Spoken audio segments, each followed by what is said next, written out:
The clerk has taken roll. First of all, thank you for being here.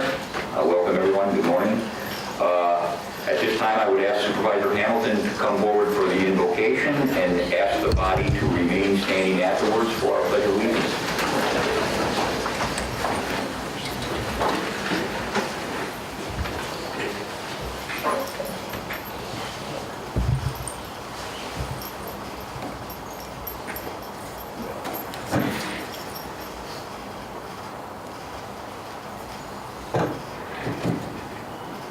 Is that better? Good morning. Good morning. Let us pray. Father, we thank you for this day you have given us to do the work that is needed for the people of Wood County. Please give us the wisdom today to have good conversations about what we need to get accomplished and lead us in the right direction. Lord, also I ask for your hedge of protection over our protective services and the people that serve our country and our armed forces to keep them safe from harm. In your name we pray. Amen. Amen. I pledge allegiance to the flag of the United States of America and to the republic for which it stands, one nation, under God, indivisible, with liberty and justice for all. Thank you, Supervisor Hamilton. March minutes. Motion by Hamilton, seconded by LaFontaine. There's a motion on the floor and seconded to approve the March minutes. Are there any additions, subtractions, or corrections to those minutes? See none, all in favor of the motion, please indicate by saying aye. Aye. Opposed, say no. Thank you. Excusals, we have none today, and I guess I forgot at the beginning, welcome back Supervisor Winch. It's been a while. Welcome back.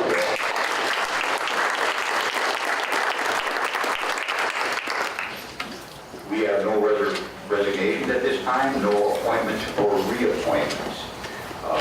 At this time, I would ask if there's anyone that wishes to make public comment. Any public comment? There is. Judge Brazzo. Thank you, sir. I'm here today, I'm not sure if that's on or not, but I'm here today to talk to you about the security questions that are going to come before you today. And I'm struck by your comments here earlier to do the work that you need to for the citizens of Wood County. And I hope that you do that today. It's difficult, I guess, more difficult than I would have expected. You know I'm the judge in branch 2 here. I also, and I'm not sure how many of you know on the county board, I chair a committee, and that committee is called the Courthouse Security and Facilities Committee. That committee is not associated with the county board. That committee is created by Supreme Court rule. It is the judiciary's attempt to control security in courts, which is the court's purview. Each one of us judges has the right to control our courtrooms and the area attendant to it. And as a response to that, this Supreme Court rule was put into place so that judges had some say. You might not know, but the chief judge of the district has to approve any plan that deals with courthouse remodeling or rehabilitation. And that has to be approved or it can't happen. That's a true thing. And that's all related to this Courthouse Security Committee. It's not just judges though. And again, I'm not sure how many of you county board personnel are here and think that the thing that you're voting on today is a sheriff's request, which is wrong. It's my committee's request. My committee has membership dictated by statute. A circuit court judge sits on that committee. Judge Potter made me his designee. A county board chair, or the county board chairman, sits on that committee, or his designee. The district attorney, the clerk of courts, the sheriff, a public defender, a public attorney, and any other person who comes and wants to sit on that committee. We've never excluded anyone. Ruben sits on that committee, our facilities manager here. When I was handed that duty, the committee hadn't met in several years. As you know from committees that you all sit on, that can sometimes be a problem. A committee's work is done to some extent and then it languishes. And that's what happened with this committee. And Judge Potter felt it was important that we readdress some of these concerns as security became more of an issue in the courts. And so I took that on. With Cindy Jostin's help, we put together the team I just described to you. We have had a number of county board persons who've come and been with us, Mr. Wagner, Mr. Clendenning, Mr. Mahan has been in our meetings. I apologize. I know others of you have been there, and we appreciate that, and we've had great participation. And that committee has done a lot that you might not be aware of. We, when I took the bench, unfortunately, you're probably aware, we have panic buttons on the benches. All those panic buttons were disconnected when I took the bench. And they were recently reconnected as something that this committee did. This committee talked with Systems, and Systems has been a great participant with us. And we got the panic buttons on all the phones consistent in this courthouse. That was another thing that we felt was important.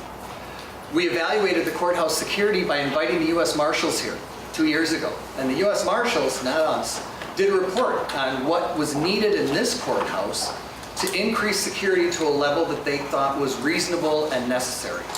And we've shared that report, and your members have that report. I don't know how much has been shared with you, but your liaisons have certainly seen that and worked with it for a long time. That report had recommendations for the building and for personnel, and they recommend, in regard to the issue you're going to be talking about today, that a security station be established, that the side doors be closed off, and at that security station with metal detection, there be not less than 2 sworn deputies or retired officers with arrest power who are armed. They also recommend additional security, and I know that the proposal before you today includes 2 full-time deputies and a lieutenant, and let me tell you why that lieutenant is so important. That lieutenant is important because that is the courthouse security officer. And while those 2 are down manning the station, that officer, besides the regular duties, which are going to include report writing, policy, managing those people, getting us set up in this room in the security station, but that person's also going to be walking the courthouse, walking the 3rd floor, walking the 2nd floor, assessing what's going on.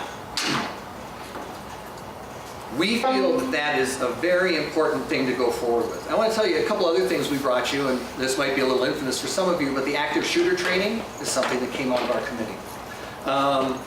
And I think that we've done really a great job without asking this county board for much money. Ruben is some kind of miracle worker, and he has been able to make one improvement after another happen with his budget. We didn't come to you guys for more money for a lot of those things. Increased security at Judge Potter's branch. He was the last branch to have that level of security, and Ruben came up with that with money out of his budget. Terry Stelter, I also want to say, has put together a bunch of great trainings for us, and he's been invaluable as well. So we've had a lot of great partners, including our county board members.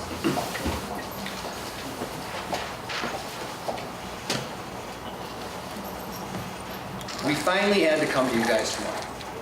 There was only so much that could be done with the existing budgets. And when we came to you, we weren't shy about it. We came and asked for $750,000, but you guys might be looking quizzically at me because I'm not a county board member. And I take my directions from the other esteemed county board members that we have on our committee, and so they suggested that we look at funding in a couple of different ways, particularly through CIP funding last year, and that's where we went. We were hoping for $750,000 to do a number of things. Secure the ramp back by the sheriff's station, do the things I just told you about, install additional cameras throughout this courthouse, hook those up to some computer programming that would allow us to track people through the courthouse. And of that $750,000, and I begrudge no one for this, we received $115,000. $115,000 for security for the courthouse. And we were happy to get it. Thank you for that.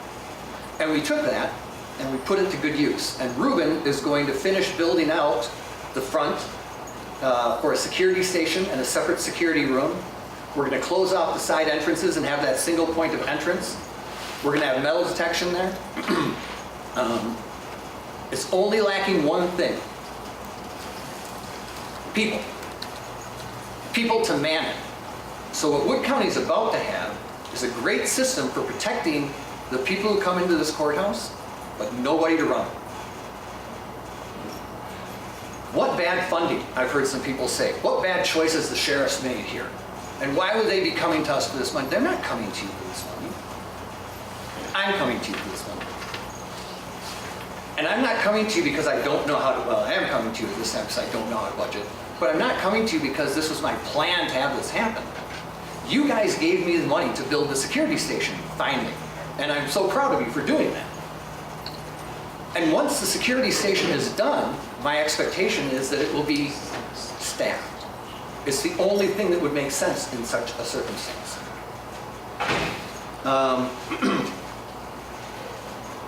We believe that the staff will be budgeted there to start on January 1st, 2020. We need somebody to be there between the completion of that station and 2020. Our committee endorses the sheriff's plan for 3 full-time deputies. I encourage you to read his survey about what surrounding counties are doing. They're all doing at least this much or more.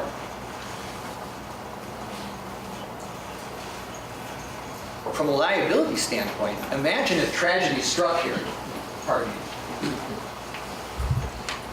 and that you county board members were forced to deal with a lawsuit that said, we think the county board was negligent in what they did here because they didn't do enough to protect us. And the evidence would be, we built in a security station and we had metal detection at the door.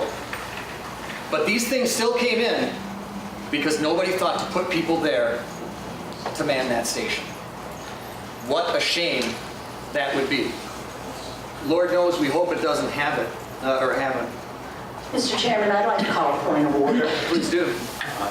Our public comment has always been limited to 3 minutes. This is not a special presentation. This is in our public comment section, and I would like to call a point of order that all of our public comment be limited to 3 minutes, as we have always done in the past, please. And I will certainly Can we step make- down now. You can see this is an important issue. It doesn't surprise me that we're limited to 3 minutes on this issue, and it's unfortunate. But I hope that everybody here votes their conscience and doesn't have a repeat of the things that we've seen in Wausau, Milwaukee, Waukesha, and places like that. Thank you. Anyone else that wishes to make public comment at this time? Anyone else? Okay, we have no acknowledgements or recognitions today, which brings us to special order of business. And we are privileged this morning to have 2 distinguished guests with us to speak to us. Chancellor Bernie Patterson from UWSP and Andy Barnett, the McMillan Memorial Library Director. Chancellor Patterson, if you would like to come forward, you have the floor.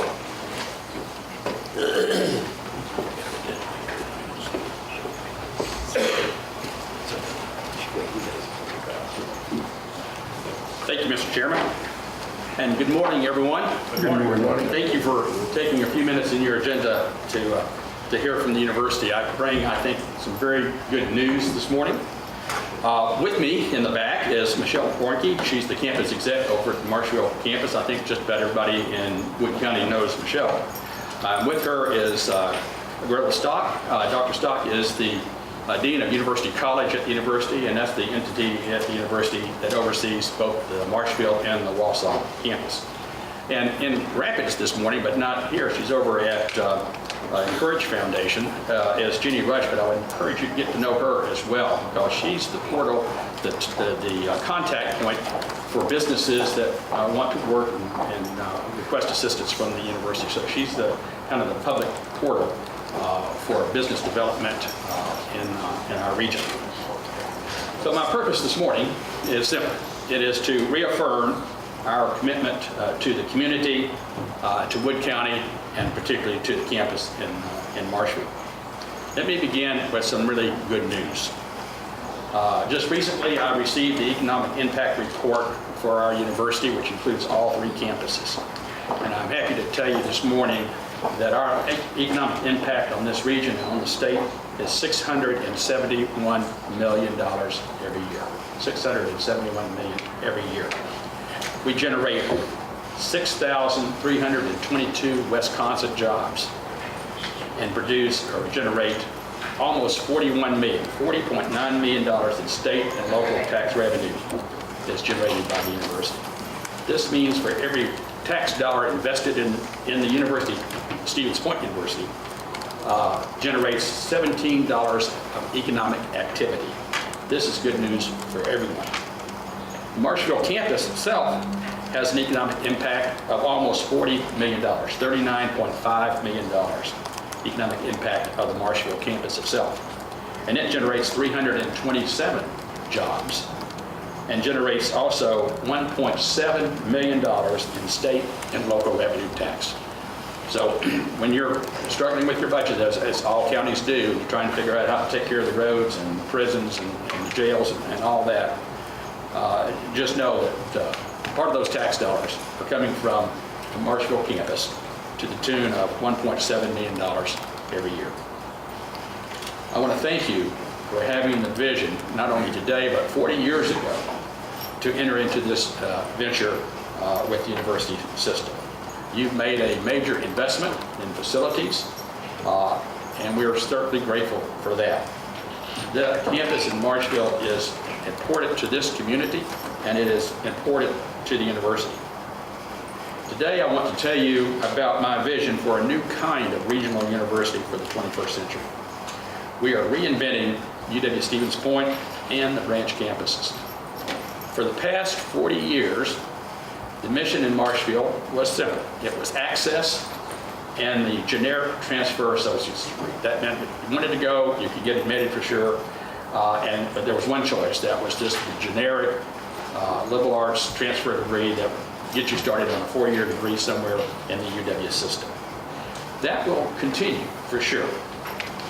But like any business, our product line must keep up with the changing times.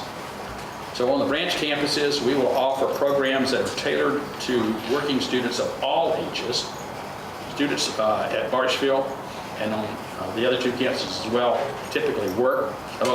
Most of them have 1 job, some of them have 2 jobs. I've known some students that have 3 jobs while they're trying to get through school.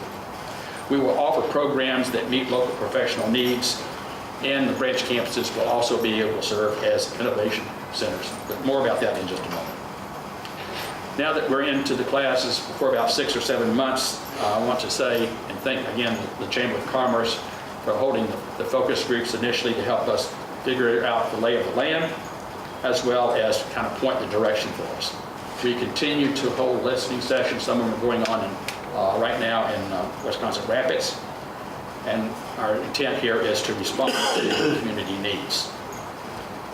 You're also going to see an increase in marketing picking up probably this summer, but already, if you're driving in Wood County, you've probably seen billboards. If you're watching, if you're going to the movies or watching TV, you've seen our ads there. And if you're on social media and you're in our prospective student demographic, you've seen ads on social media. What we're doing is changing how we deliver the curriculum and what the curriculum contains. This is a focus on career pathways. This is a shift or a pivot by the university. Let me give you a couple of examples. English, we've had an English major probably since the last 125 years. And it's been pretty much the generic English major. But they are shifting to focus on publishing, teacher preparation, and business communications. Art is changing, and they're partnering with interior architecture and graphic design to form a new school of design. Political science is shifting from generic political science to public affairs and public administration. STEM is focusing on engineering, science, technology, engineering, and mathematics. These are all career pathways that help students see a clear path to their careers when they graduate. Today, we are announcing that 2-year associate degrees, 4-year baccalaureate degrees, and graduate degrees are coming to the UWSP Marshfield campus. Let me begin with the associate degrees. 6 new associate degrees will be offered. They include human services, health sciences, information sciences and mathematics, applied finance, leadership and project management, and environmental science and management. Also, 2 new baccalaureate or 4-year degrees are coming, business administration and social work. And we're also talking to our physics department about engineering physics, an applied physics degree. The faculty are still trying to figure out if we have the resources to deliver that, but if we determine that we can, we may very well call on you to help us persuade the Board of Regents to grant us the authority to offer that degree. We're also working with Mid-State Technical College on 4-year degrees, 2 of which include nursing. They do the first 2 years and we do the second 2 years. Organizational leadership, which is a 4-year degree for any student at Mid-State who does the first 2 years there, can come to us to finish the last 2 years. And then lastly, we'll be offering the MBA on the branch campuses as well. Other degrees under consideration include working with UW Green Bay to bring their Master of Social Work to our branch campuses, as well as engineering technology from UW Oshkosh. And we're also talking with UW Stout about other engineering programs that might come to central Wisconsin. Also, in addition to these new degree programs, we want to pilot on the branch campuses the idea of getting a 4-year degree in 3 years. Still 120 hours, that's required by accreditation. But can you do that in 3 years rather than 4? There would certainly be less student debt. They'd be out in the workforce sooner. Employers need them sooner. There'd be a full-time salary sooner. And as I like to say, they'd be moving out of mom and dad's basement sooner. This is all good for everyone. The way we would do this is offer 3 equally semesters. This would be a big change in the culture of the university, but it'd be a big change in the culture of the community. Because higher education and K-12 for the last 150 years has been designed on the agrarian economy that was so important in the last century and the previous century. That's not the case today. Can you think of any other part of our economy that allows its most expensive infrastructure to lie dormant 3 months a year, every year? No one does that except education. I predict 15, certainly 20 years from now, doing this in 3 years will be commonplace.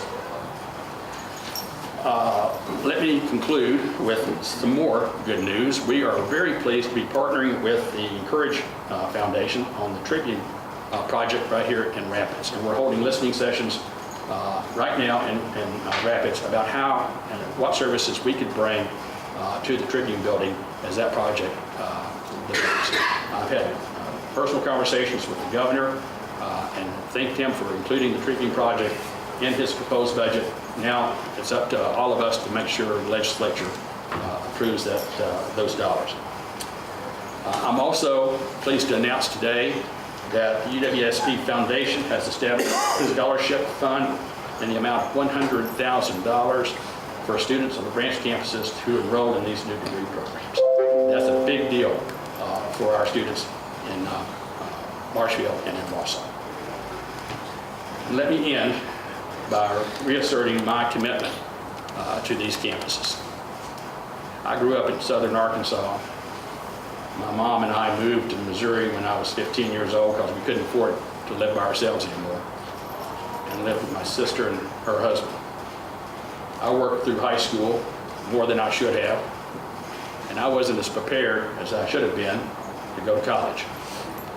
There was a campus just like the one in Marshfield that took a chance on me, and it changed my life. That's what we're doing for students every day, day in and day out. We really, really appreciate your support in that mission. Thank you very much.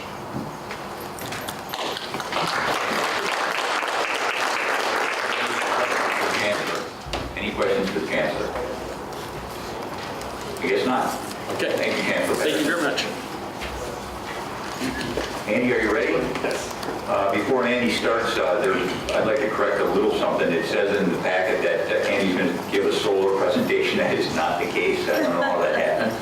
But he's going to give us some general information on what the libraries are doing. Go ahead, Andy. And I'd be happy to come back and talk about solar power. We talk about solar power all the time, and it's a very nice subject. But today I'm here to talk about the Wood County Libraries, which is something you fund. You are the funders, partial funders of the libraries in Wood County. These are our 6 county libraries. You notice 3 of them are Lester libraries. 1 of them is the Everett Library.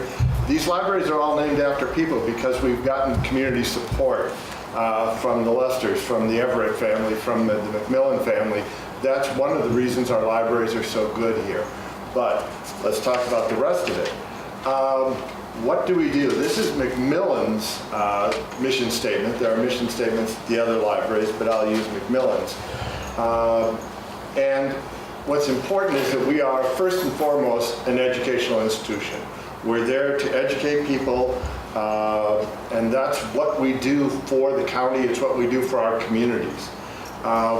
We find the gaps We identify partners and we work to solve problems. Now, where are the gaps? Now, we just had a very good presentation from UWSP.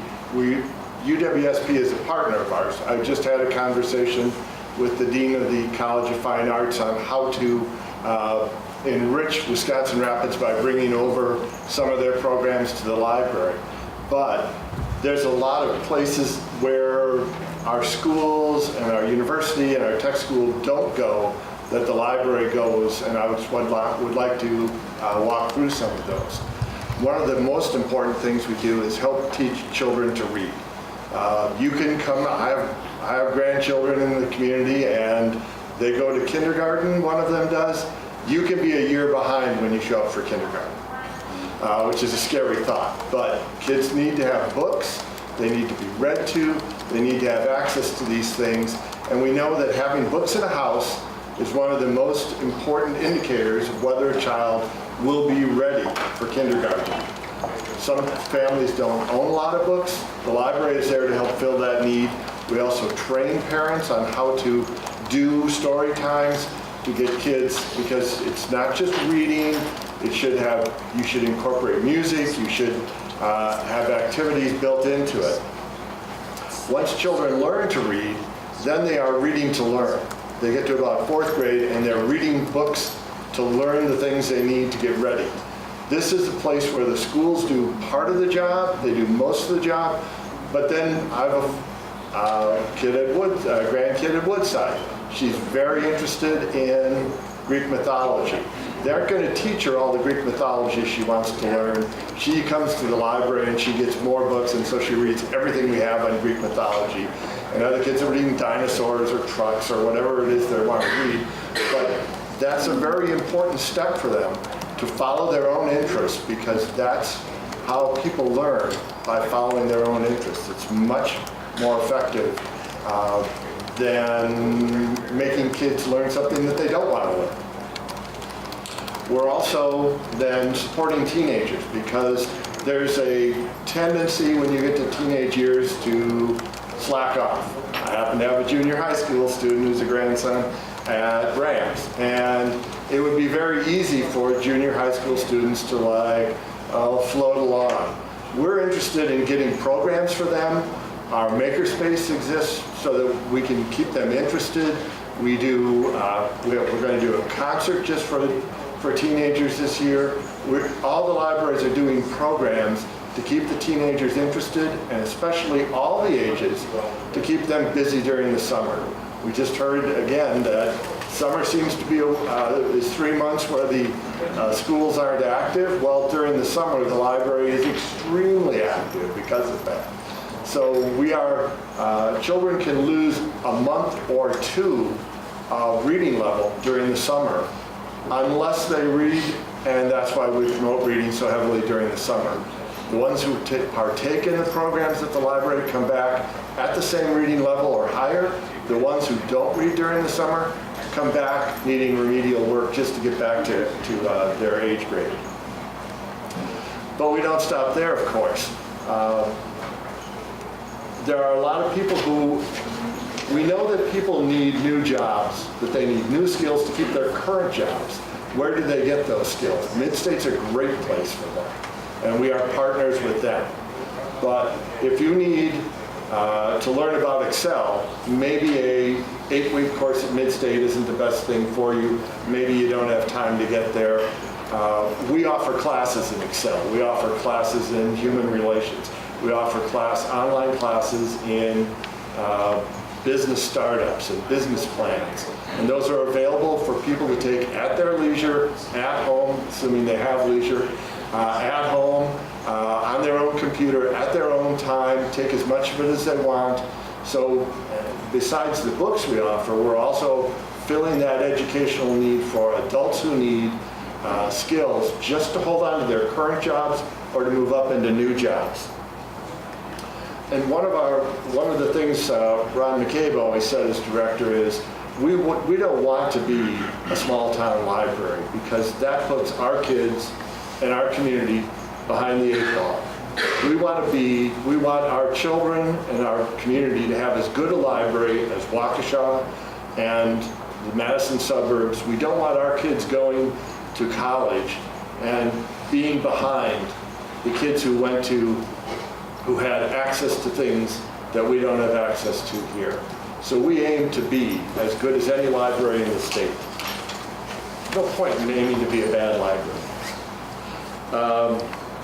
Other things we do, we are one of the community places in our communities. And this is something that Encourage noted has severely dropped, the feeling of community in our towns and cities in Wood County. Their survey found that people just didn't feel as connected.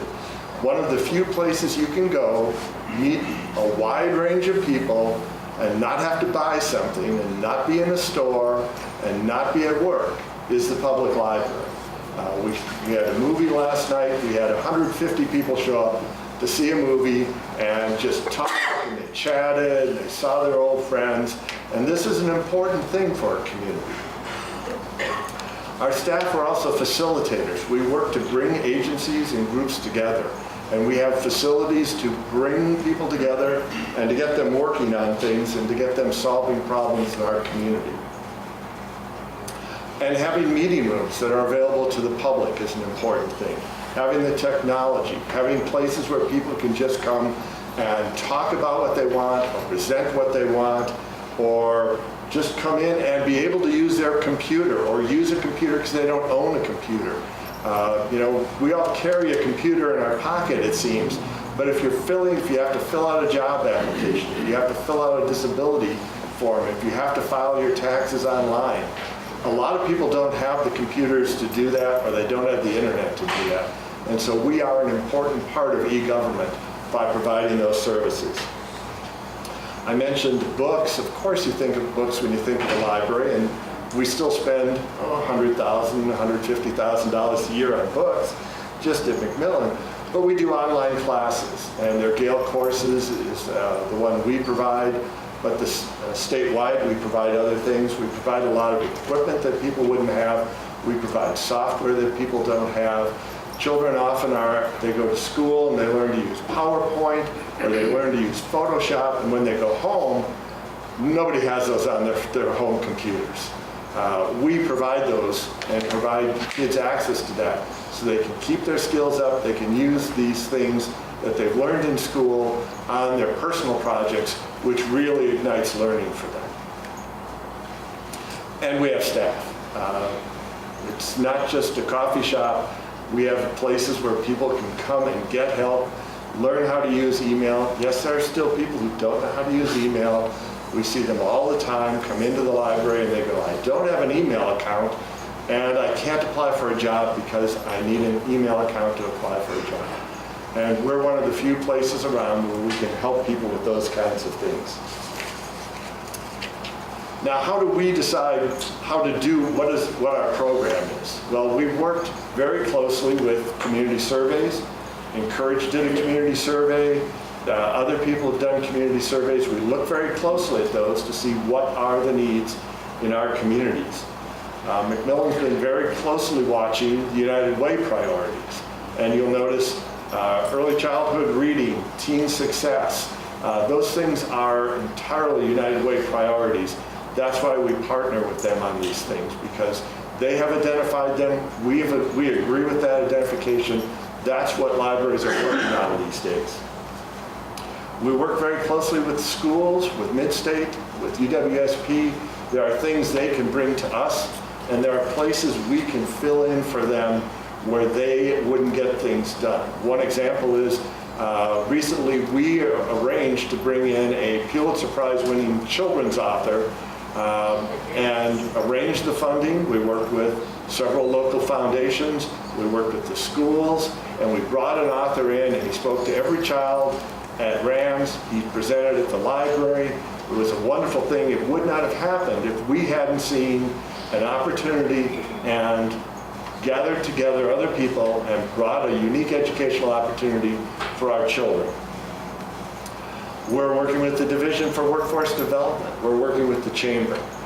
We're looking at what community needs have they identified. What classes do people need so they can start businesses? What classes do they need so they can grow their businesses so they can advance at work. Those are the things we are looking to provide to the community. We do surveys. We put our staff on coalitions. We have staff on the United Way Children's Coalition, on the Youth Success Coalition. I'm on the Wood County Drug Task Force. We put our staff out of our building as much as we can because it's important that we hear directly from them.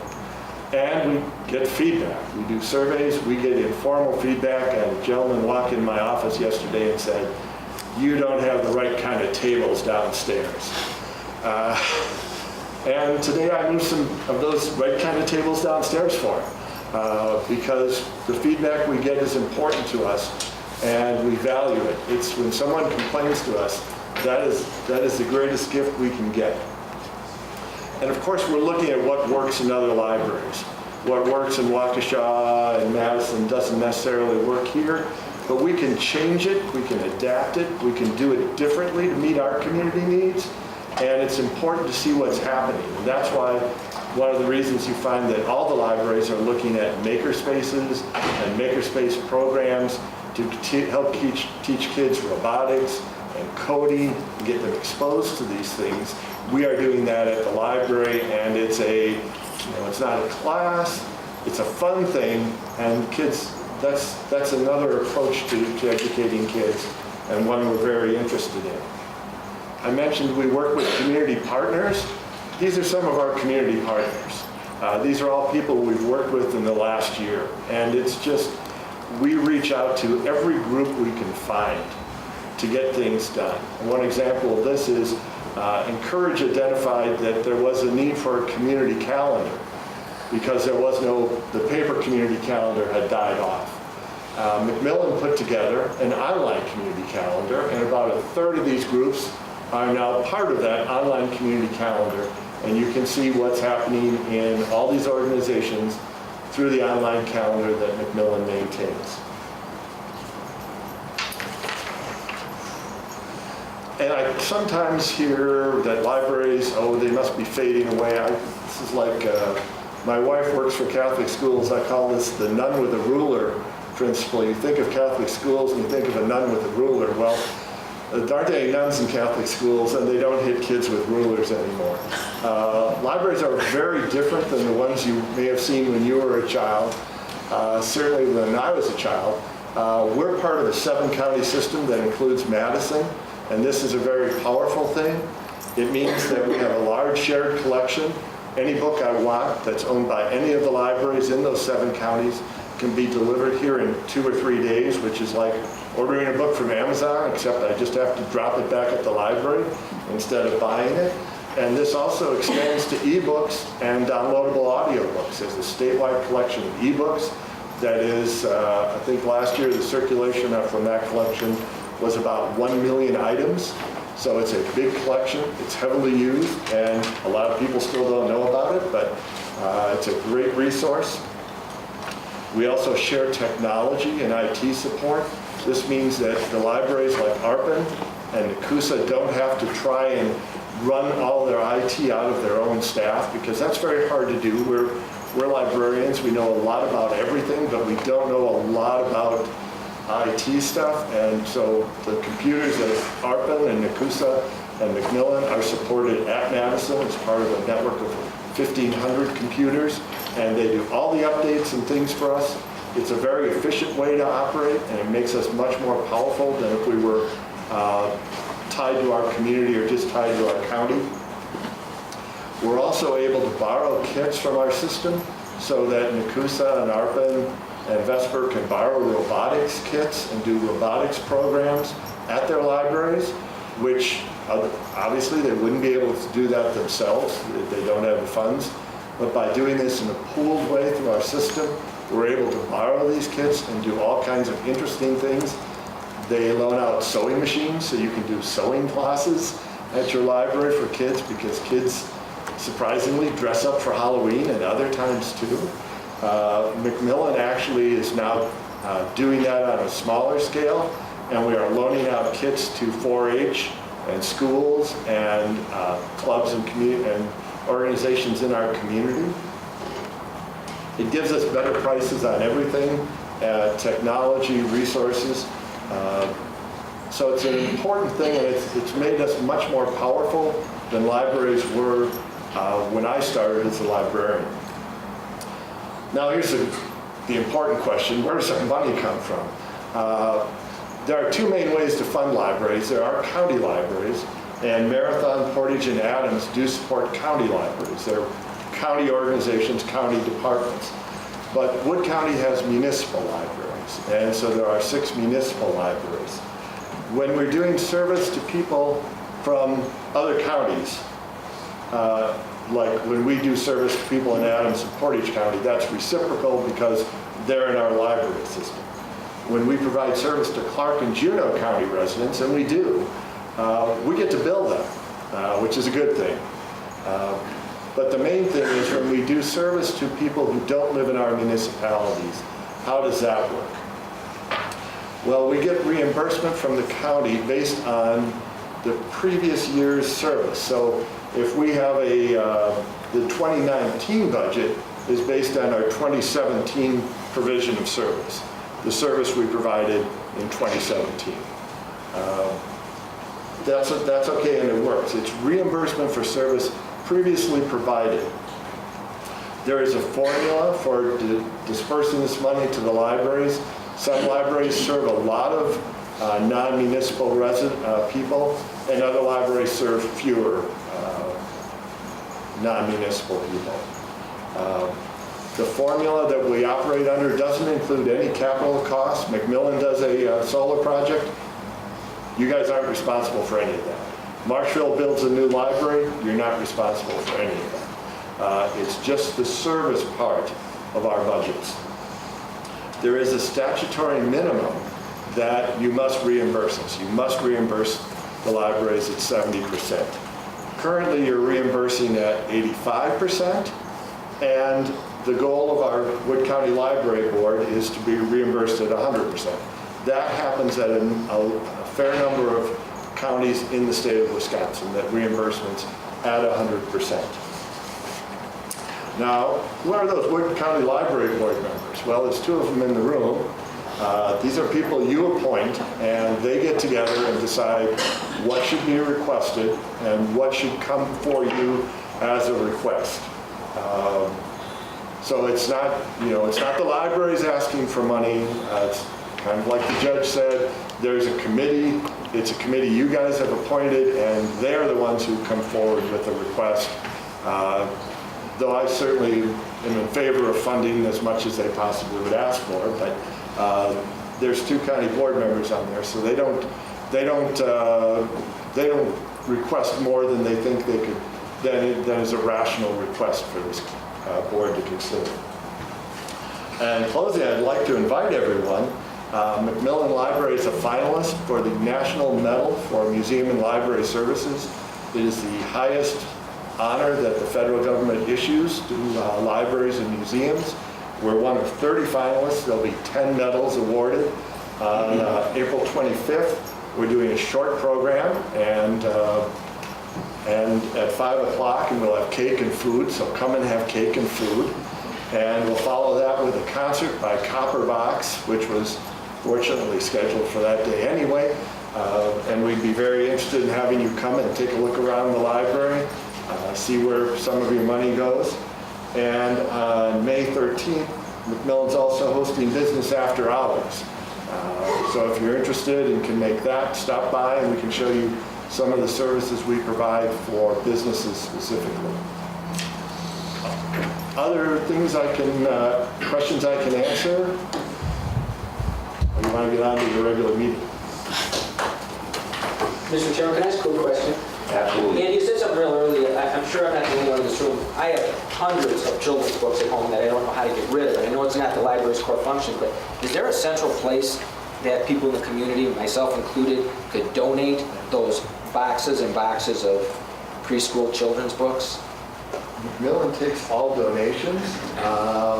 Most libraries take all donations. Oftentimes they aren't suitable to put into the collection because they're worn down, and we'd have to spend money to tape them up and fix them up and get them ready. But we then sell them for a quarter or 50 cents in the community, and they end up in someone else's hands, and we make a little money. So if you want books in the hands of other people, that's the best way to get that done. Goodwill does it too.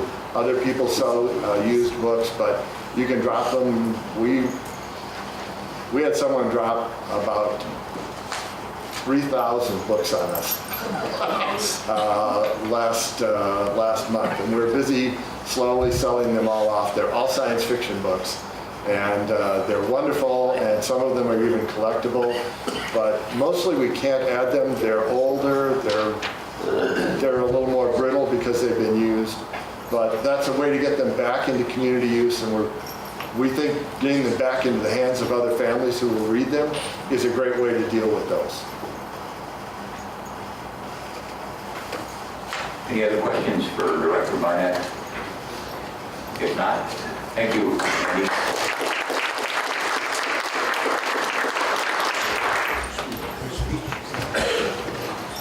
And that will get us into the packet, starting on page 6. That referral has been passed along to the proper committees. On pages 7 through 11, we have executive committee meeting minutes. Vice Chair Rosa. Yes. Thank you, Mr. Chairman. We worked like the Dickens to get these minutes in the packet today. So, Mr. Clendenny, we need for you to know that we worked really hard to get these minutes because we just met last Tuesday.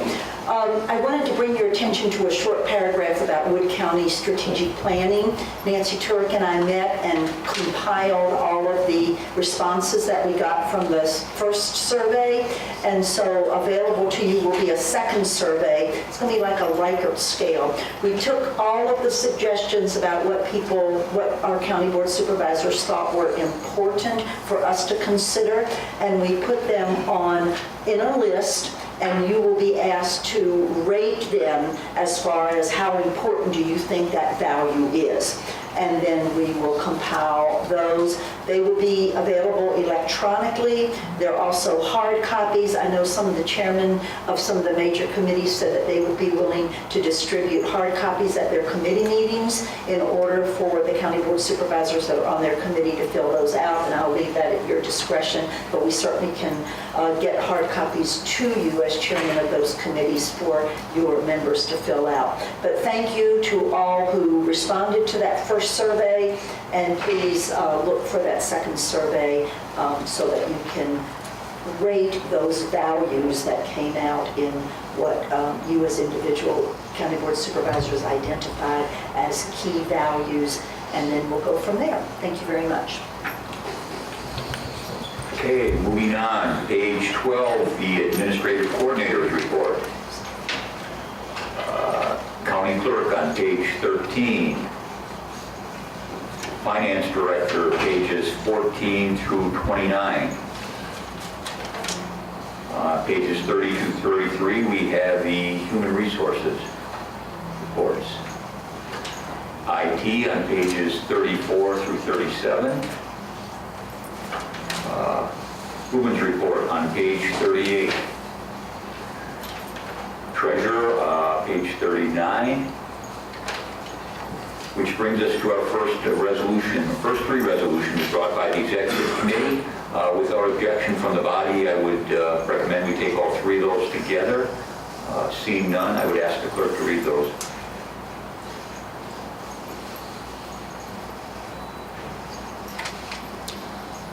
First one on page 40 will be Resolution 19-4-1. To amend the 2018 budget to include monies that were amended in Resolution 18-6-2 to the wrong function for Emergency Operations Center remodel. Fiscal note, no additional cost to Wood County. The monies were amended to the wrong function and total $26,000. Page 41 will be Resolution 19-4-2. To amend the 2019 budget to include monies that were amended in Resolution 19-2-2 to the wrong function for printer and copier fleet. Fiscal note, no additional cost to Wood County. The monies were amended to the wrong function and total $322. Page 42 will be Resolution 19-4-3. to amend the 2019 budget to include monies that were amended in Resolution 19-2-2 to the wrong function for printer and copier fleet. Fiscal note, no additional cost to Wood County. The monies were amended to the wrong function and total $408. Motion by Supervisor Clendenning, second by Supervisor Bry. We have a motion on the floor and seconded to approve those first three resolutions. Is there any discussion on the motion? Seeing none, please vote.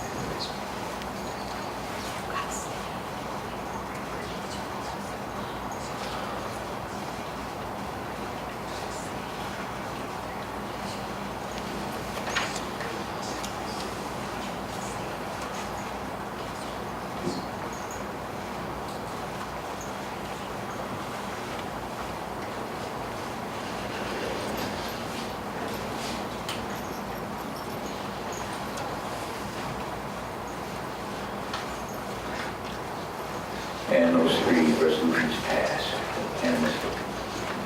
Thank you. Moving on, page 43, our fourth resolution brought by the Health and Human Services Committee and the Executive Committee. I would ask the clerk to read that. This will be Resolution 19-4-4 to increase ongoing social worker position to a .97 FTE position. Fiscal note, anticipated increased wages and benefits based upon a grade 8 step 1 for additional allocated hours total $27,748.36. Motion by Supervisor Fire, second by Supervisor Hamilton. We have a motion on the floor and seconded to adopt the resolution. Is there any discussion regarding the resolution? Seeing none, please vote. No. Oh, I'm sorry. Now. Now.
And that resolution passes 18-1. Thank you. Page 44, our fifth resolution brought by the Executive Committee. And I would ask the clerk to read that. This will be Resolution 19-4-5 to amend the 2018 Human Services Administration budget for additional expenditures for the Human Services Department that were unanticipated during the original budget process. Fiscal note, no additional cost to Wood County. The adjustment to the budget totals $200,000. Motion by Supervisor Fisher. Is there a second out there? Supervisor Holbrook? Second. Sorry. We have a motion on the floor and seconded to approve the resolution. Is there any discussion? Vice Chair Roser. Thank you, Mr. Chairman. I need to amend this motion, please. In the intent and synopsis, I need to change that 2018 Human Services Administration budget to the 2019 budget. There was just an oversight in the discussion, and the wrong budget year was put in there. And then in the therefore be it resolved to amend the Wood County Human Services budget for 2019 instead of 2018. So we just need to put the correct budget year in there. So, Mr. Chairman, I would like to make that amendment, please. Do we have a second to that amendment? Supervisor Holbrook, thank you. I think we can voice vote this. Is there any discussion on the amendment? If not, we'll voice vote this on the amendment. All in favor indicate by saying aye. Aye. Opposed, say no. Thank you. Back to the resolution. Is there any discussion on the resolution? Supervisor Plymouth. Thank you, Mr. Chairman. I'd just say right up front, I'm going to support these resolutions. We have a couple of these coming to the floor today that are somewhat different in the way we're funding them. And we're generally, no matter how we parse the words here, taking this money from the general fund. Whether it went in first and came out, or whether we're taking it before it actually gets there. It's not the way that we should do this from a standard, operation standpoint. It should not be standard operation procedure going forward. That being said, I'm going to support these because we've been working on these for years, but I just want people to know this is not the way we typically do things. I'm relying on the advice from those committees. I know they've done their due diligence, both whether it be Health and Human Services or whether it be the Executive Committee, and I will support, but these types of resolutions in the future tend to cause great concern and problems come budget time. So that being said, like I said, I will support, but I think we ought to think real hard before we do these in the future. Thank you, Mr. Chairman. Thank you. Any other discussion regarding the resolution?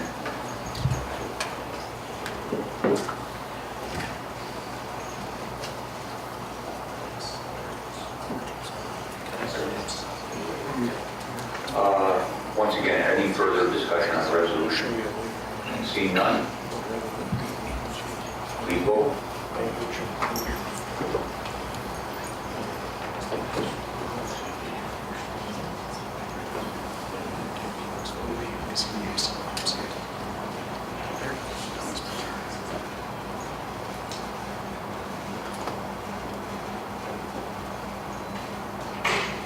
And that resolution passes 18-1. Thank you. Moving on to page 45, our sixth resolution, brought by Public Safety, Executive Committee, and Judicial and Legislative. And I would ask the clerk to read that as well. This will be Resolution 19-4-6 to amend the 2019 sheriff budget for additional expenditures for sheriff's office that were unanticipated during the original budget process. Fiscal note, no cost to Wood County. The adjustment to the budget totals $143,164. Motion by Supervisor Zaleski, seconded by Supervisor Fisher. We have a motion on the floor and seconded to approve the resolution. Is there any discussion regarding that resolution? Any discussion? Supervisor Curry. Thank you, Mr. Chairman. I think this should be amended because reading this, and I brought it up at the committee, there is a cost to Wood County.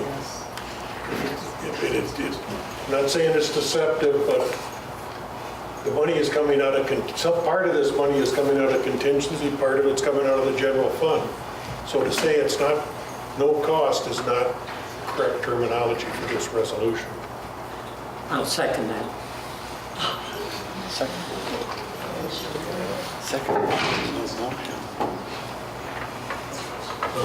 We'll try and voice vote this then without objection from the body.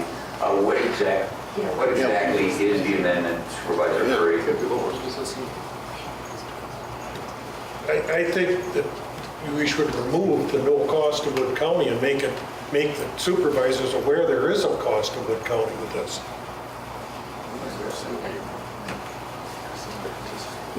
Okay. So, Mr. Chairman, there isn't, when we talk about, I understand what you're saying, but in a legal sense, and I'll look at Peter, but really there is no cost because it's all within the 2019 budget. We're just flopping from one account to another. So from a legal standpoint, there is no cost to Wood County because it's all within the budget. We're just transferring like we do on any other budget amendment resolution. We can certainly, I have a vote, or I have a motion and a second to amend it, and I will strike it out of the resolution if that's the wish of the board. But truly, in the fiscal part of it, there really isn't a cost to Wood County. Vice Chair Roser. So if you look at the previous, thank you, Mr. Chairman. If you look at the previous resolution, we dealt with that issue with that $200,000, and that's why we stuck in that word, no additional cost to Wood County. And I know it was semantics, but we just wanted to make the folks aware that there was a cost to Wood County, but there was no additional cost to Wood County for very much the reason that our county clerk just said, is that we weren't taking any more money out of the county budget that would have been unaccounted for. So that's why we stuck the word additional in the previous resolution. Any further discussion on the amendment? So we will try and voice vote the amendment. Seeing no further discussion, all in favor of the amendment indicate by saying aye. Aye. Opposed, say no. No. Yeah, I'm going to figure out how to do that. Give us a minute, we're going to try and set that up on screen.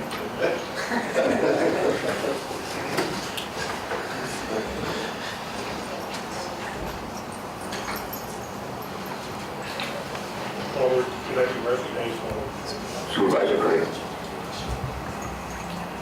And I can't stand up. But I'm looking at my computer too.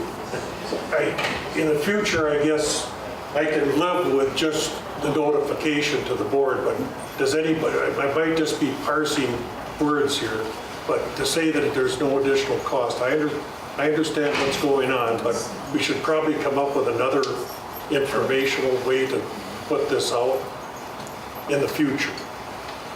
Thank you.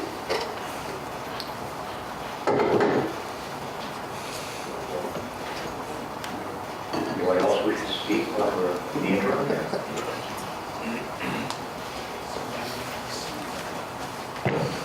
I'm going to walk here. Meeting today to watch movies.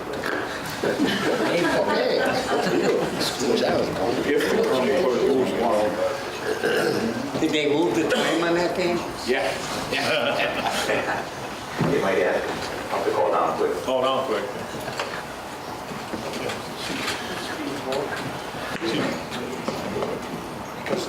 No, we're not going to handle this. No, we're not. The system work. Okay, we're ready? He just said it would. Go. Okay, we are voting on the amendment. Please vote.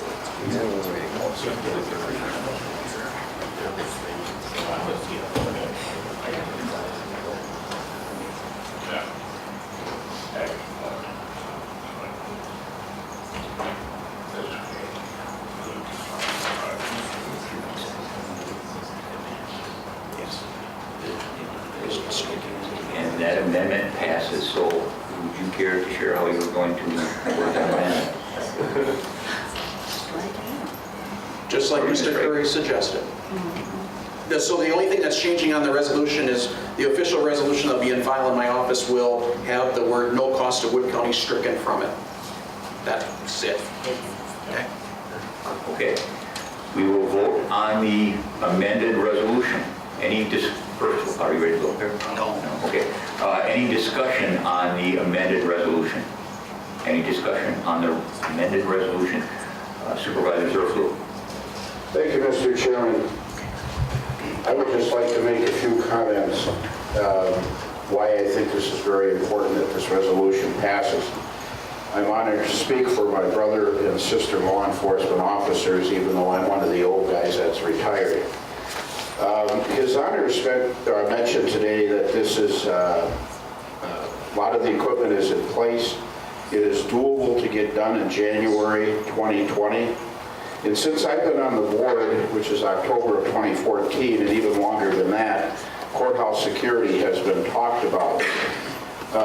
His Honor also mentioned and hit on liability. At first, I didn't know if we would face liability. But after he pointed out that what's in place already in this courthouse without any manpower, I think does open us up if somebody would end up getting hurt. In that line, in the recent past, we had one person in the courthouse with a knife. We had one person that was heading towards it or in, I'm not really sure, so I can't say they were in the building with a firearm. And just yesterday, a person was in branch 2 on a particular charge, and after that, of course, they go down to the jail to have their picture taken and officially be booked in and post their bond. While the jail did the interview, this person had a knife on him. Now, some might say, well, why didn't they check that person going into court? It's because we don't have an up and running security system.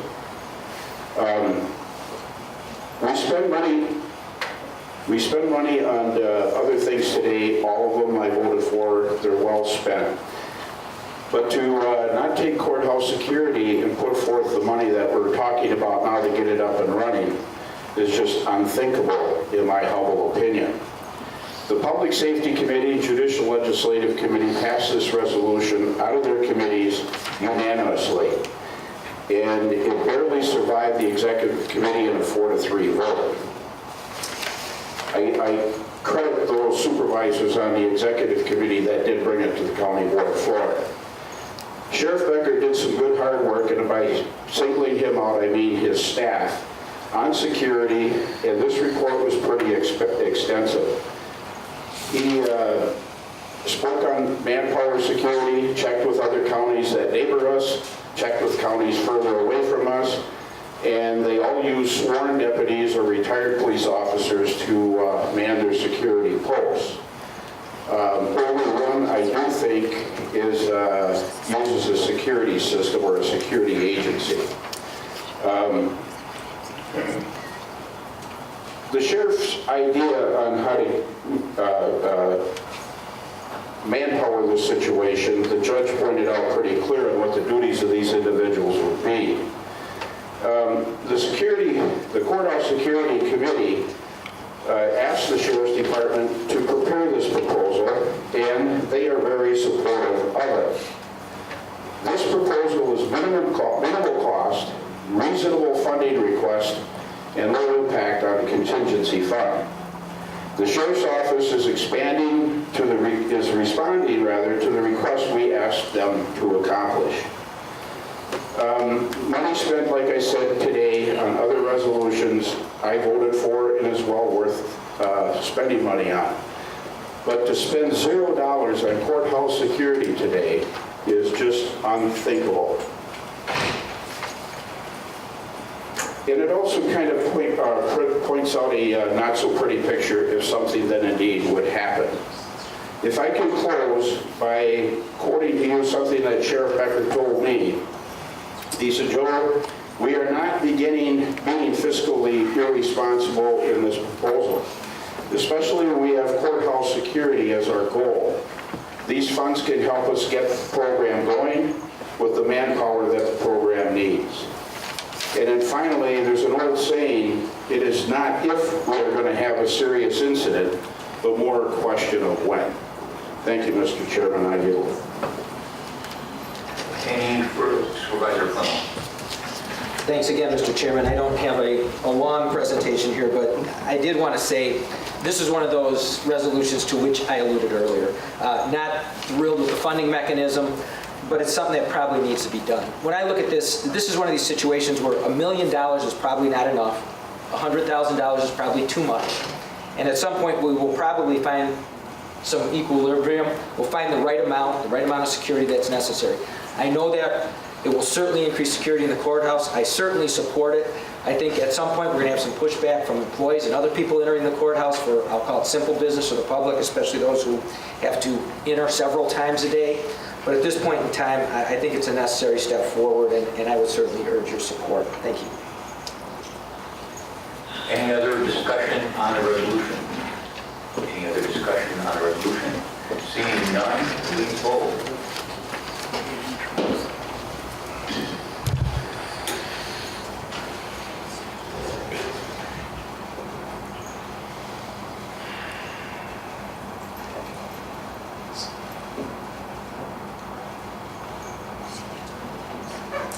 And that resolution passes unanimously. Thank you. Moving on to page 46, our seventh resolution brought to us by Public Safety Committee and the Executive Committee. And I would ask the clerk to read that. This will be Resolution 19-4-7, to amend the 2019 emergency management budget for additional expenditures that were not anticipated during the initial budget process. Fiscal note, $17,800 total cost. At the time of this request, the funds available in contingency are $364,265.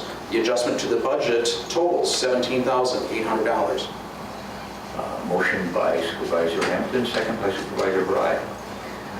We have a motion on the floor and seconded to approve the resolution. Is there any discussion regarding the resolution? Any discussion? Vice Chair Roser. Thank you, Mr. Chairman. So you have to kind of read down this to find out what this money is going to be used for, which I thought was it should have been said in the intent and synopsis that this was going to be spent on ergonomic desks. I just would like somebody to answer some questions for me. We're talking about, I think, 4 desks here. Is that correct? How many? Oh, wrong one, sorry. Sorry, no wonder it didn't say it in the intent and synopsis. Thank you. I withdraw my comments. Any discussion regarding the resolution before us? Seeing none, please vote.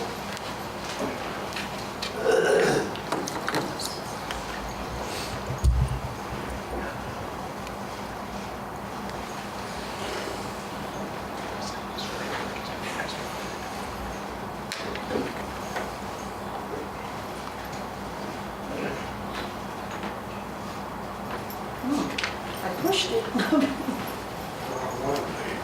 Yeah, wrong one, that's right. Oh, I went out of it too quickly. Thank you. And that resolution passes 18-1. Thank you. Pages 47 and 48, we have Health and Human Services Committee minutes. On page 49 and 50, we have minutes from the North Central Community Action Program. Health Department, pages 51 through 54. Human Services, pages 55 through 60. County Veterans Service Officer, pages 61 and 62. Public Safety, 63 through 73. Coroner's Report on 74. Humane Officer, 75 through 80. Sheriff's Department, 81 through 122. Seed Committee minutes, 123 through 131. ITBEC Board, pages 132 through 135. Land and Water Conservation, 136 through 140. Planning and Zoning, 141 through 149. UW Extension, 148 through 152. Some Economic Development Activities Report on pages 153 through 173. Which brings us to our 8th resolution on page 174, brought by the Seed Committee. I would ask the clerk to read that, please. This will be Resolution 19-4-8, to request the College of Agricultural and Life Sciences at UW-Madison and UW Extension to develop nitrogen application rate guidelines for groundwater protection. Fiscal note, there are no fiscal obligations to Wood County. Motion by Supervisor Zurfluh, second by Supervisor LaFontaine. We have a motion on the floor and seconded to adopt the resolution. Is there any discussion regarding that resolution? Any discussion regarding that resolution? Seeing none, please vote.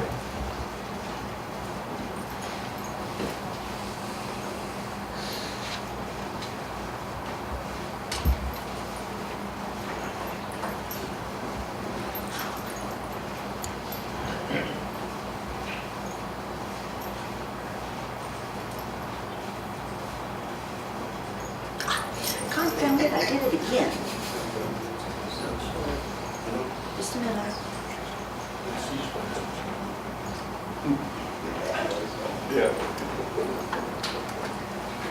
And that motion passes 18 to 1. Thank you. Which brings us to page 176, our 9th resolution, also brought by Steve. I would ask the clerk to read that as well. This will be Resolution 19-4-9 to support Bill 2019, Assembly Bill 21, and Wisconsin legislative action to maintain and improve groundwater quality statewide. Fiscal note, there are no fiscal obligations for Wood County. Motion by Supervisor Hamilton, seconded by Supervisor Lightman. Any discussion on the resolution? Any discussion on the resolution? Seeing none? You ready? Please vote.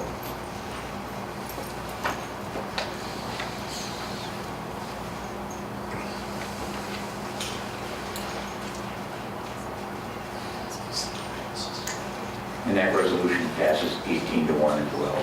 Thank you. Pages 177 through 183, we have Judicial and Legislative Committee meeting minutes.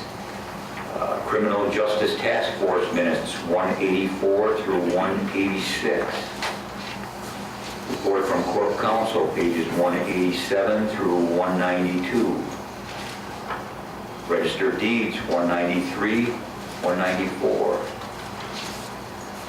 Various claims on pages 195 through 197. And that brings us to our 10th resolution today from Judicial and Legislative. And I would ask the clerk to read that. This will be Resolution 19-4-10 to amend the 2019 budget for District Attorney for the purchase of 4 stand-up desks in that office. Fiscal note, to transfer $13,000 from available balance in Work Comp Reserve Fund to the District Attorney function. The adjustment to the budget totals $13,000. Motion by Supervisor Hamlet, second by Supervisor Zerflu. Is there any discussion on the resolution? Not Vice Chair Roser. This is the second furniture resolution. So I had a couple questions about this. We've got 4 desks for $13,000, which is over $3,000 per desk. I just want to make sure that this was evaluated properly to make sure that we got the best price for these desks. Was it gone? Did it use the vendor list that the Wellness Board has been using to purchase desks for ergonomic purposes?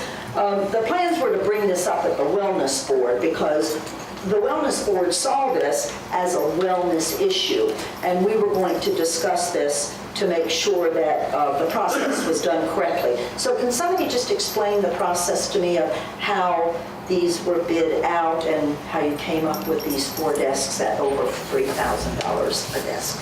Supervisor Clendenning. Thank you, Mr. Chairman.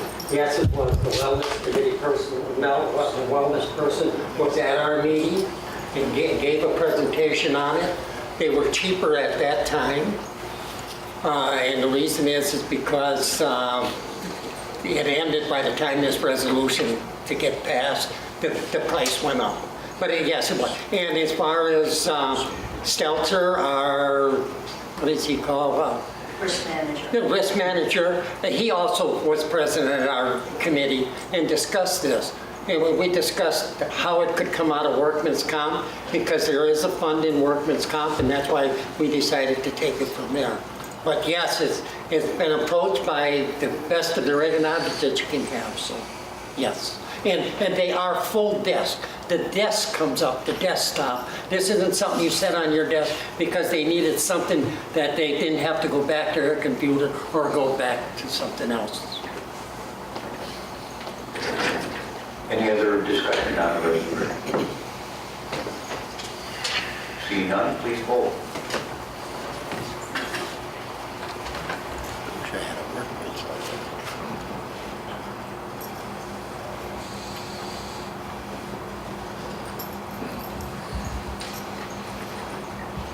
And that resolution passes 17 to 2. Thank you. Page 199, our 11th resolution brought by Judicial and Legislative Committee. I would ask the clerk to read that, please. This will be Resolution 19-4-11 to obtain consent of the Wood County Board of Supervisors to create a criminal justice department and hire a justice coordinator to oversee the current Wood County Drug Court, as well as research and define other diversion courts that would benefit Wood County residents by focusing on the importance of treatment and reduction of recidivism. Fiscal note, none in 2019. The department and position would be created and budgeted for commencing January 1st, 2020. Motion by Supervisor Hamilton, seconded by Supervisor Clendenning. Any discussion regarding the resolution? Supervisor Clemmel. Thank you, Mr. Chairman. This is one of those resolutions. I sit and have sat on the drug court board, and I think that's our Wood County Adult Drug Treatment Court is a great program. This is one of those that I think needs a lot more further investigation before we commit close to $100 grand. I'd like to see further work done on this. I'd like to see a better cost analysis. I'd like to see what my return on investment is. So I'm not saying stop looking at this, but at this point in time, I cannot support this as a resolution. Any further discussion on the resolution? Supervisor Clendenning. As a member of this committee and appointed by the judge on this committee, we have worked extensively. We have, through Dunn County, we have talked to several people. This is to get it started. Most of this funding for this person will be done because they will be a grant writer. And in most of the counties, this is what pays for it, is the grant. We have worked very hard on this for almost a year and a half on this. And I think we're at the point where we got to know if the county board is going to support such a position. If we find out before the year 2020 we can't, but let us go ahead and let us know that you care, that all the work we've done on this and we're this far. Thank you. Vice Chair Wilson. Thank you, Mr. Chairman. I also stand in opposition to this, and for a couple additional reasons than were stated by Supervisor Clemmel. This is committing us to a position in 2020 when it says this may be offset by available awarded grant funds. We don't know whether it's going to be offset or not. We don't know what our budget situation is going to be like in 2020. We don't know how much we're going to be able to raise taxes. You can't borrow for operational expenses. You can only borrow for capital improvements. There's so many ifs. I certainly support us doing something about the numbers of people that are addicted to drugs and alcohol, but this puts us in a tenuous position. Even if this resolution were passed, the executive committee could eliminate this position during the budgeting process, because this may be seen as not a necessary position once we get into the budget and decide we don't have enough money to fund it. But at this point in time, I can't support this resolution to commit budget funds when this early in the game, when we don't have any idea where the budget may be going, that we have to work on as an executive committee in the future. Mr. Chair, Supervisor Clendenning. I would like to refer this resolution back to committee.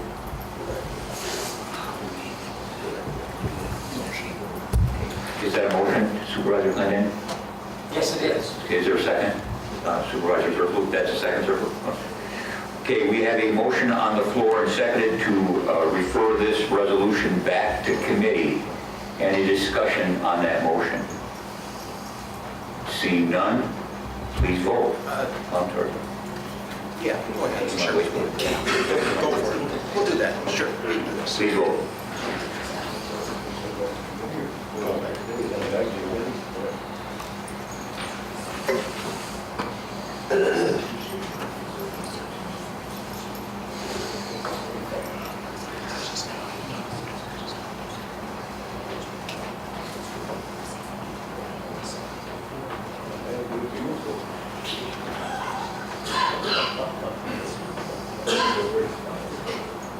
And that resolution will be referred back to the committee.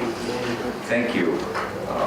Page 201 through 204 is the job description for the Justice Coordinator that was included in that resolution. Pages 205 to 211, we have HERC, committee minutes. 212 to 214, we have the Highway Commissioner's report.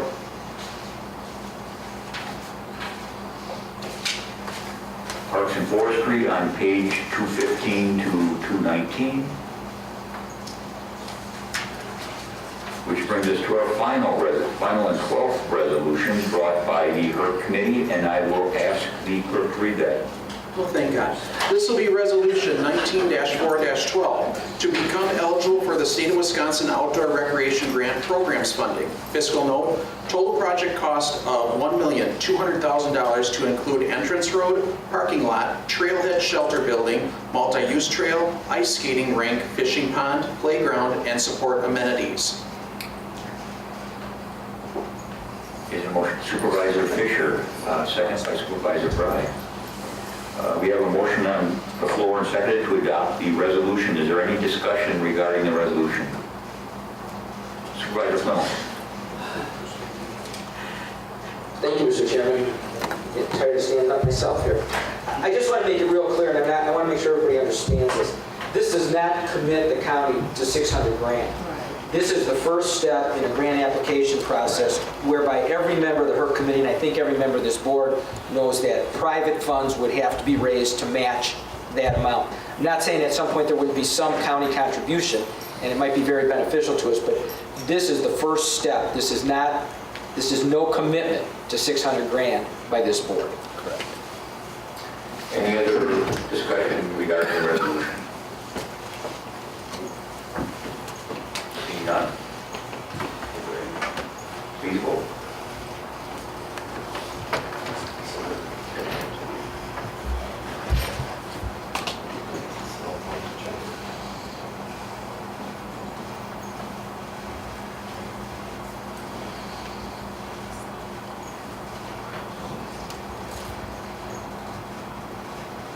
And that resolution passes 18-1. Thank you. Regarding those grant applications, I would just like to note that Chairman Fisher's committee and Parks and Forestry have been very active writing grants for our ATV, our new focus on ATV trails. I've seen some of those. They look very good. I think they're appropriate. We certainly hope that that has some effect on economic development, and I know there's a lot of people out there, some dealerships that are very excited about what we're doing. Takes us to page 221, 222. We have Central State Fair minutes. And on pages 223 through 228, we have appropriate, Supervisor Ashcraft.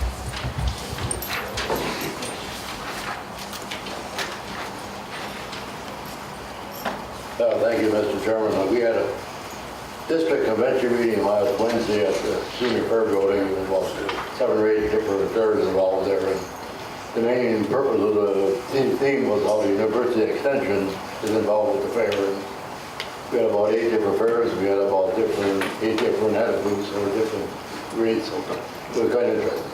Thank you. Okay, that takes us to pages 223 through 28, which contain library board minutes. And that takes us to the end of the packet. Is there anything else, Supervisor Flemmel? Thank you again, Mr. Chairman. I just wanted to make a couple of quick notes here. There's a couple of WCA functions coming up, and they're in our kind of immediate vicinity. One of the things the WCA has done as they become more financially secure is, offer things.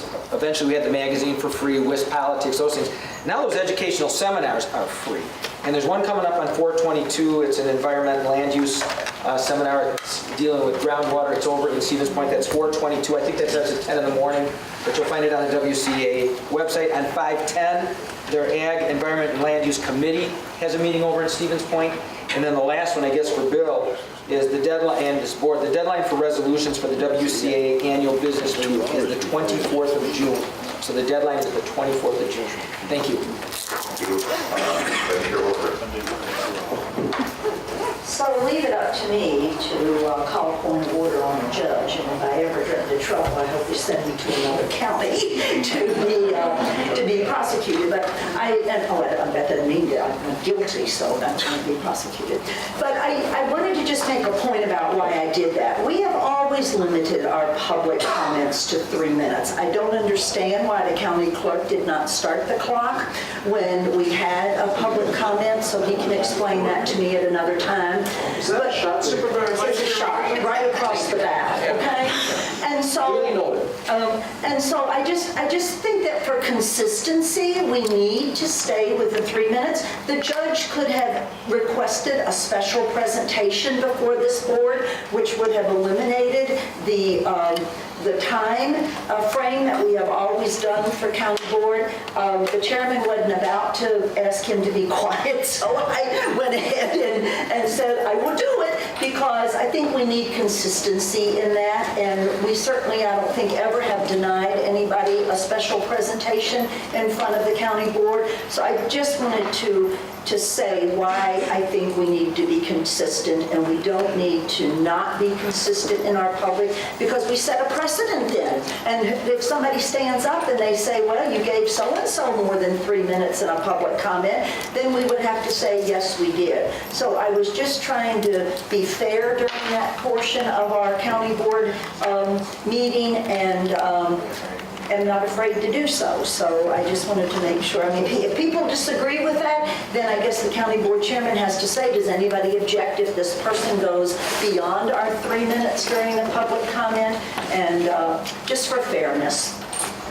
And I will take part of the blame for that. The way I understood it before the meeting was that the judge was going to speak during our deliberation on the resolution, so I was actually quite surprised that he came forward during public comment. Myself forgot to start the clock and advise him that he had 3 minutes. Of course, I'm not going to shut down the judge, of course.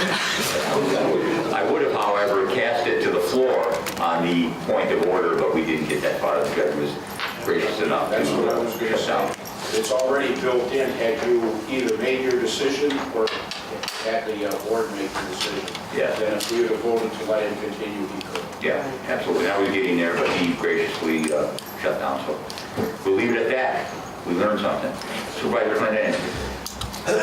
The judge's time was, I'm the one that asked him to come and speak for this, but I did not know he was coming at this. I thought I would ask for permission for him to speak on it, because that's when the allotted time was, so,